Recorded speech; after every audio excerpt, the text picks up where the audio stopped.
otra es un libro con las memorias de la abogada de derechos humanos Carmen Hertz, un texto que cuenta sus vivencias durante la dictadura y su trabajo con la Vicaría de la Solidaridad. Para conversar justamente hoy, en un día tan importante como para la mujer, tenemos una gran mujer que nos acompaña, que es autora, la abogada Carmen Hertz. Carmen, bienvenida a CNN Magazine. Buenas tardes, Lidia, gracias por la invitación. Bueno, hablemos de esto, de este libro, que es como un hijo, dicen, hacer un libro, preparar un libro y después hay que parirlo, digamos. Memorias.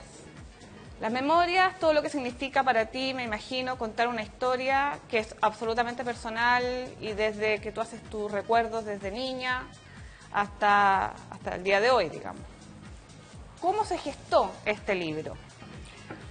Mira, Liu, en realidad yo lo que intenté con este libro, más que contar mi historia de vida, que entiendo que no es de mucho interés, es más bien contar la crónica de una época, ¿no es cierto?, de mi generación, de los acontecimientos que nos tocó vivir y de aquellas acciones colectivas en las que participamos. ¿Cómo se gestó? Se gestó en realidad por una iniciativa de Melanie George, que es la directora editorial de Random House, y de mi amigo Camilo Marx, que me convencieron de hacerlo y vencieron en unas largas conversaciones que duraron muchas semanas y meses los pudores que a mí obviamente me daban de todas maneras exponer en algún grado tu intimidad, aunque cuentes una crónica. ¿Te resististe entonces a hacer este libro? Me resistí, sí. ¿Qué es lo que te daba más temor de contar una historia tan personal que mucha gente cree que conoce, digamos, porque sabemos como los grandes hitos? Pero entrar en eso, ¿qué es lo que más te dio miedo? El mayor miedo que tuve o pudor tenía que ver con que todos los acontecimientos de los cuales yo formé parte, ya sea como testigo o protagonista, fueron todos acontecimientos colectivos. Entonces, ese era el pudor, de que eso no quedara claro. Nada de lo que aquí se relata tiene que ver con aventuras personales, ¿me entiendes? O con algo que hice yo. No, no, no. Todo es algo colectivo. El proyecto político en el cual estábamos embarcados como generación, la generación de los 60, era algo colectivo. El gobierno de Salvador Allende en el que participamos era algo colectivo. La Vicaría de la Solidaridad fue un proyecto colectivo que fue posible gracias a muchas manos, a cientos de manos que bordaron este tejido que fue el proyecto de derechos humanos en Chile. Pero en este libro está todo eso y estás tú. Y eso es inevitable. Está tu infancia, está tu adolescencia, están tus primeros años de universidad, están tus pololos de juventud, están tus grandes amores y están tus grandes pérdidas, ¿cierto? Y está tu hijo Germán, que conversábamos antes de la entrevista, que a mi juicio atraviesa, bueno, así como debe atravesar toda tu vida, atraviesa toda la historia de este libro como un personaje que está siempre presente para ti. Quiero llevarte a eso, a que hay una parte que a mí me llamó la atención del libro que hablabas de que Germán había muchas cosas que no sabía de su historia, de su propia historia, de sus padres, y que tú las guardaste para protegerlo. Y estar ahora en este libro. ¿Cómo fue para ti contarlo acá, cuando a tu hijo igual trataste siempre de cuidarlo un poco de esa historia? Claro, es cierto, traté de protegerlo, traté de mantenerlo al margen, en la medida en que fuera posible, ¿no? Sus preguntas, responderlas de manera de no causarle muchos daños y creyendo yo que él estaba al margen. Pero descubrí cuando Germán hace su película Mi vida con Carlos, que en realidad sabía todo. Se daba cuenta de todo desde que era muy niño y ahí, a raíz de esa película, él me cuenta que siempre, cuestión que yo no sabía, tuvo la fantasía de que Carlos estaba vivo, desde muy niño, y que en algún momento tocaba el timbre y aparecía. Y soñaba, y era un sueño recurrente. Y ahí, bueno, me dio mucho dolor, diría, pena, decir... se lo guardó, parece que no, guardó, no lo compartió contigo. No lo compartió conmigo, esa ausencia ahí instalada. Y claro, investigó mucho también para hacer la película, que entre paréntesis mi vida con Carlos se vio aquí, pero muy poco. Lo cuento, claro, porque fue una película que obtuvo más de 17 premios internacionales en festivales de primera categoría. Él investigó y supo cosas que sí yo las había tenido guardadas, claro, como era la muerte de su abuelo, los términos en que murió su abuelo, que se suicidó. Claro.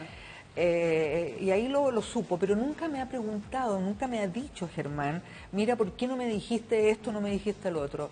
Hay como un pacto tácito, y él definió muy bien lo que pasaba en nuestra familia, que era no hablar de estas cosas, y él decía que esto era como una frágil capa, el silencio, que trataba de tapar el dolor, pero que era muy frágil. Y en ese sentido, publicar esa verdad, esa historia, con el detalle y con la reconstrucción, ¿no?, de la memoria en este libro, igual debe ser difícil como enfrentarlo ahora en lo público, ¿no?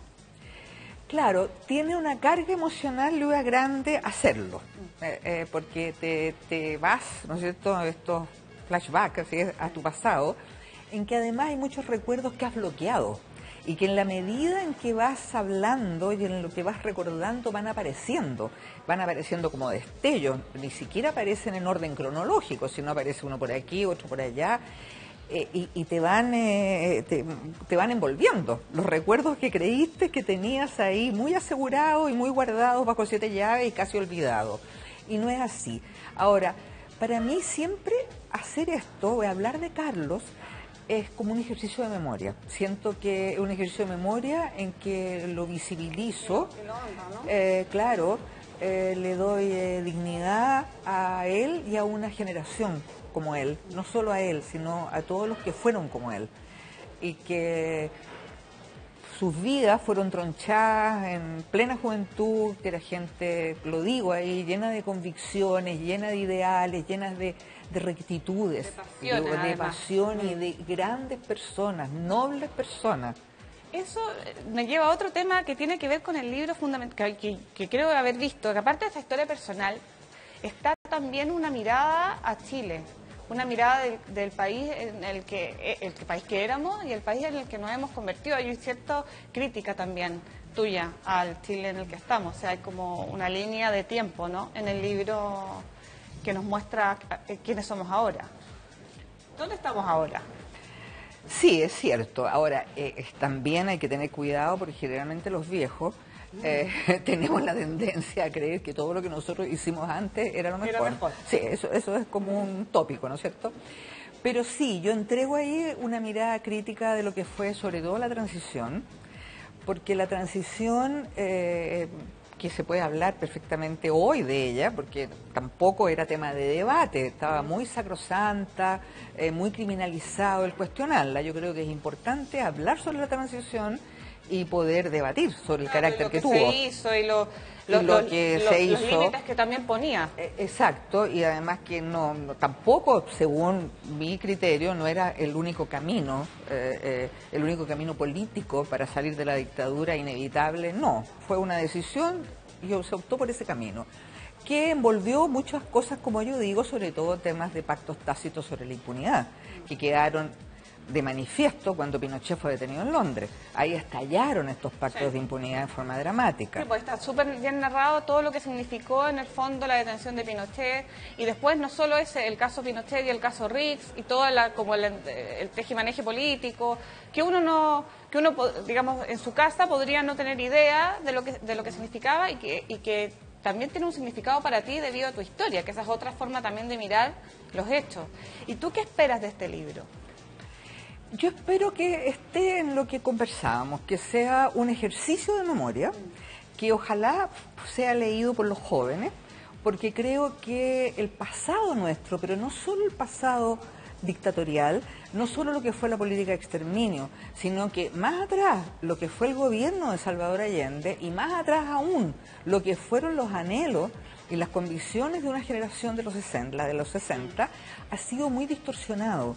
Ha habido mucha mentira, hay un relato que no es el relato, desde mi punto de vista, que se ajusta a lo que fue la realidad. Entonces también creo que es importante leer poder con que la juventud conozca esto, porque siento que se conoce muy poco.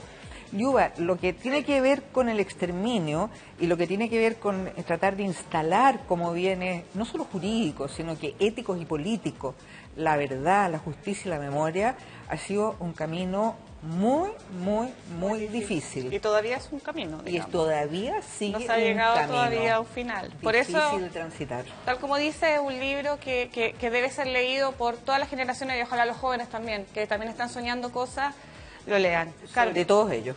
Carmen, te quiero agradecer mucho que hayas venido a nuestro programa a contarnos sobre La historia fue otra. Gracias a ti por invitarme.